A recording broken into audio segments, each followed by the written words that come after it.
This Jocks 94.5 podcast is brought to you by Millennium Satellite and Video. Log on to msbnow.com. TV excellence everywhere. That's Millennium. McElroy and Cubelic in the morning starts now. All right, welcome back here. McElroy and Cubelic in the morning, 8:30, Tuesday, August 19th, right here on WJOX. We're going right to the Higginbotham hotline. UNLV head football coach Dan Mullen going to join us. We have a lot to get to, a lot to talk about. Coach, I saw where you had, I believe it was a comedian, somebody come perform from your team. This is something that all coaches are doing now. You get different people come in and entertain. But we talked yesterday, how many kind of conversationalists do you have to come in sort of and have these fair warning conversations with your guys about what's going on in Las Vegas, what's around the city? Like, don't do this. Be careful with that. Watch out for this. It feels like that's just a little extra, obviously, with where you are geographically compared to a lot of other coaches. It's actually, to be honest with you, it's actually the least amount you've ever had in your career for me. And it's because there's so much to do here in Las Vegas. One of the interesting things with a lot of the kids, you know, when you always have those conversations, you're on a college campus, you know what, and college kids like to have a lot of fun. And, you know, I mean, you're around the campus, hey, what's going on? Well, there's parties. And what else is there to do in you know, whatever college town? There's a fraternity party or a sorority party, or there's a football party, or there's the college bar. Here in Las Vegas, there's so much going on for our players. I mean, we did things in the off season where, you know, one week our guys are, you know, they're at the Michael Jackson 1 show. The next weekend, Kenny Chesney's playing at Sphere. The next weekend, they're all ringside at UFC. There's so many different things and so much to offer for everybody. It actually is one of those things. It was when I took the job, I was worried. I'm like, what are all the things I'm going to have to keep these guys out of? And there's so much for everybody. That's such great entertainment here in Las Vegas. It ends up being one of the least distraction places because you do what you enjoy. You do what is your interest, and it's not just you know, that there's so limited things to do. It makes it a lot of fun for the players. Well, Coach, one thing that'll be a lot of fun this weekend is you guys teeing it up, not on the golf course, but in week 0. I think you'd probably love to get out to the golf course. Probably a little warm this time of year. And, look, first opportunity, you get to go see Idaho State, one that will be awesome. Be curious to see exactly how things work for you. But how have things gone so far in fall camp? It's gone pretty good. I'm excited to see how we do, too. You know, I have no idea. Like, everyone's like, boy, how are we? I think we could be okay.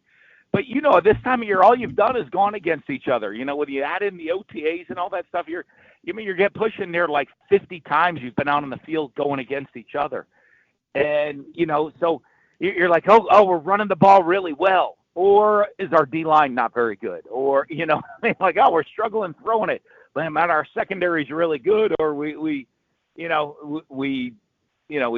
not very good in the pass game. You know, like all those seasons when you get ready for game one, one for me, it's been a couple of years since I've been on the sideline, so I'm fired up for game one. Our players are ready to go hit somebody different, you know, and it just gets to be Idaho State this year. And, you know, it's one of those things for us, especially year one in the program, so many new faces. I don't know very few of the guys on our team have I ever gotten to see live or coach live on the sidelines in a real game, in real live action. So I know we're fired up. I'm excited to get out there. I'm excited to see see how this team performs, not going against each other, how they perform on game day going against somebody else. Dan Mullen, UNLV head coach, joining us on the Higginbotham hotline. All right, so let's go into the roster just a little bit. Let's start with quarterback. You've got an interesting QB room. Where is that QB situation for you right now? It's, you know, I mean, both guys have battled, you know, with Anthony Calandra and Alex Orji. Both guys have really you start in this battle of learning the offense, learning a new system, adjusting to it, and then us putting them in situations that they do well. They both have some similarities, but they do have differences in their games. And, you know, it'll be one in game one. Both guys will play in game one for us for sure.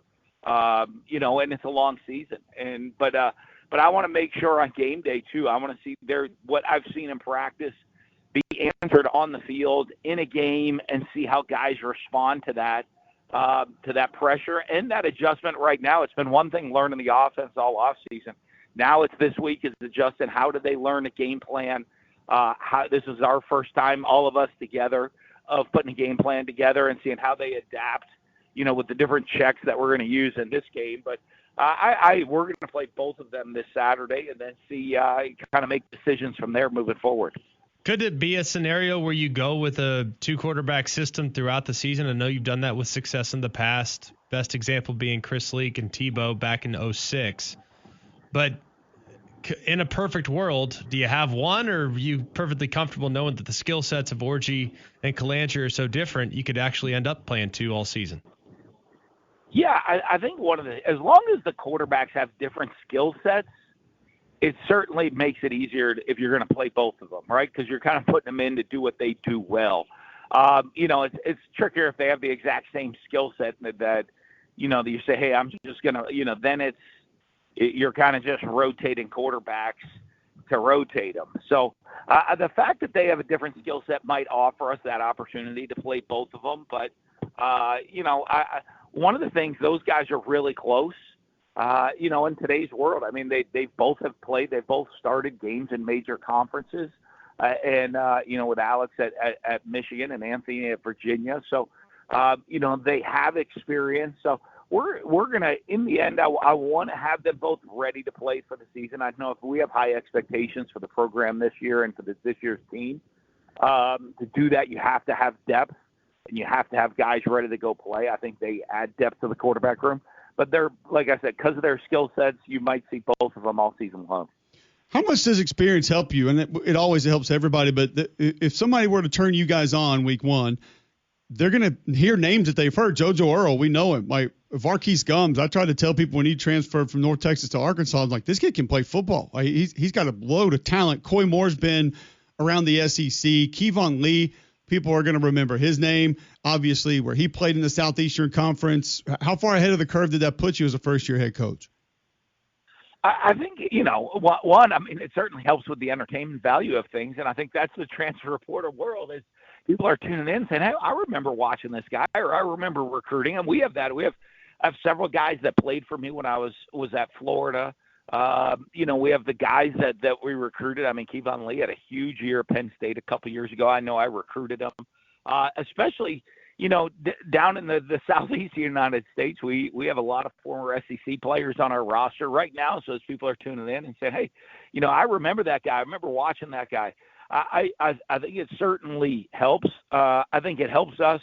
It helps in game one for us and you're already seeing it, some of the maturity you have on your team of the adjustment to game week and, really starting with yesterday's practice. We got practice here this morning coming up shortly. But that experience for the guys of, hey, I've played in games before. It's not wide-eyed. It's not like, oh, wow, it's going to be a lot different. It's that kind of that energy and that excitement of, Coach, hey, we've done this before. I'm ready to transition. I'm ready to get out there on the field and make things happen. When you look at all the new, has that altered your traditional install?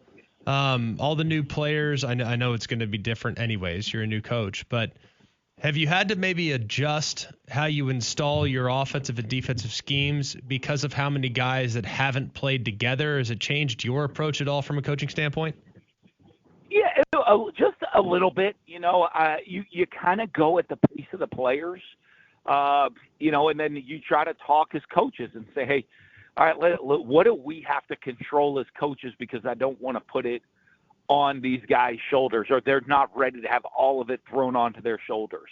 And a lot of it, especially at the quarterback position, or you get a little wordier, of saying that you have maybe taking some of the flexibility away, at a receiver. Hey, we're gonna call this play, but depending on where you put your split, there's three or four different ways you could run this route. And during the course of the game, I'm going to let you adjust to all three different ways on your own. I think when you have guys that are really experienced, they're sitting there and they're saying, hey, I know all the different ways I want to run this route in the course of a game. Our guys, they're still learning it. So, we're going to kind of adjust that more and maybe control it as coaches a little bit more, some of the flexibility, even with the quarterbacks, some of the checks, some of the things, and that, like, hey, if you can get to something automatically if you see and you like it because they're comfortable in the offense. it limits you that way a little bit. But I think that's a lot is the new way of college football. When you see very rarely do you have a quarterback going into his fourth or fifth year in the system or in the program. If you do, what a benefit that is. That. I mean, when you get into Greg, as a quarterback, you walk into year 3 and even year 4 into the system, the coach is going through installation. You're like, okay, hey, let's get to installation 7 and let me know how I can check and use it on every single play, not just the basis of teaching it. So you do kind of maybe hold the reins a little bit tighter as a coach with everybody, with all the new faces. Would you ever address a quarterback taking the field or in practice with anything along the lines of, hey, don't mess this up. Hey, be careful here. Hey, don't hurt our field position. Hey, don't throw an interception. Don't turn the ball over. Would that ever be a part of sort of your delivery to a quarterback? Yeah, every play. I always tell the guys, I know everybody hates it. All I want our quarterback to be is a great game manager. And I think that is the most poorly understood used term in all of football. A manager, like anything, right, that does anything, or anybody that's in charge of any organization, they need to put us in a position. A game manager puts us in a position and does what it takes for us to win the game. So if they go out there and all you need to do is check us into the right play and hand the ball off, let's do that, right? If you need to check the ball down on a play, let's do that. They play guys in the NFL a lot of money. I tell our quarterbacks to check the ball down. Hey, if there's a minute 45 left in the game and we're down 6 and I need to throw it on your shoulders to win and you need to be a superstar, go do that and carry the team. The game manager needs to do whatever it takes for our team to win. And that includes when to be smart, when to take chances, when to be aggressive. I think those are all of the things. And all the time I'm looking at the quarterback and saying, the understanding and learning when it's time to maybe take a chance with the ball and when it's time to be conservative and protect the ball. Those are some of the most important things that quarterbacks have to learn, and you look at all of the top guys. Patrick Mahomes, you go turn on his highlight film, he does special things. You go watch him in the course of a game, he's checking the ball down left and right, here and there, not until he needs to, and then he does it. And so that's one of the things I think of all the guys I've had throughout the years is when you have time is really making sure they understand, hey, it's time to push the ball down the field. Hey, it's time to just check it down and take what they give us. Hey, it's time to scramble and make something electric happen, or it's time to just throw the ball away, or just, hey, we're going to check into a run and take what the defense gives us and play field position. So that's one of the things that you're constantly on that I'm always with the quarterbacks on, of how to handle every situation and manage the course of the game for us. Coach, we appreciate the time. I know it's early out there in Las Vegas. How have you just enjoyed all of it, though? I'm interested to know. Do you have time to? Has it been cool to get around the city? Like, is it better than you imagined? I've just always wondered, living in Las Vegas, what it would really be like. We think it'd be cool. Some people say it's annoying. I just don't know. I love it. Listen, when you live here, it is such an awesome place to live. As Greg said, my golf game right now, Southern Highlands Golf Club is closed right now, and it's a little hot out. You got to get out on the field early, before that heat really kicks in this time of year for us. But you know what? It is a fabulous place to live. I mean, when people say it's kind of a small town, it is. It's a big city in a small town. I mean, you're talking. It is. You can get to every top restaurant in the world is at your fingertips. Every show, every bit of entertainment. It's the sports and entertainment capital of the world. It's all right here at your fingertips. And, you get in the car and you're leaving. If you ever want to go to the Strip, which a lot of locals don't. I went to the Matt Franco comedy show the other night, walked in, and Matt's like, hey, where are you from? And we're a family. Like Las Vegas, he's like, wow, it must be a good show if you're coming down to the Strip, because locals, I know y'all don't like to come down to the Strip. But it's all right there at your fingertips if you want it, and it's not if you don't. And you have such a great community, great place to live. I've really enjoyed living here. And I think the family now, we just finally got into our house. So the family's just moved out here finally full time to start the school year. So my wife and kids are all out here starting school, and everybody's really enjoying it. Just be careful, Coach. We're on in Alabama. Coaches can't play golf. I don't know if you're aware of that or not. They're not allowed to do that. I heard that's a faux pas down there, right? It's not fair. It can't happen. We appreciate the time. We're really excited to watch your team this year, Coach. Thanks for taking some time with us. I appreciate it. I'll talk to y'all soon. Have a great day. There you go. Dan Mullen, head coach at UNLV. Just so interesting, man. Like his roster he's got, the offense he's going to put in, how he's got to put it in, who he's leaning on. I think it could end up being a really fun team to watch this year. You pull up the Our Lads, which does a great job keeping track of all the depth charts, and these aren't 100% accurate, right? But I'm just going through and looking. It's a lot of orange, man. In there too deep. And usually blue is a returnee, orange is a new addition. And then you have freshmen that are usually light purple.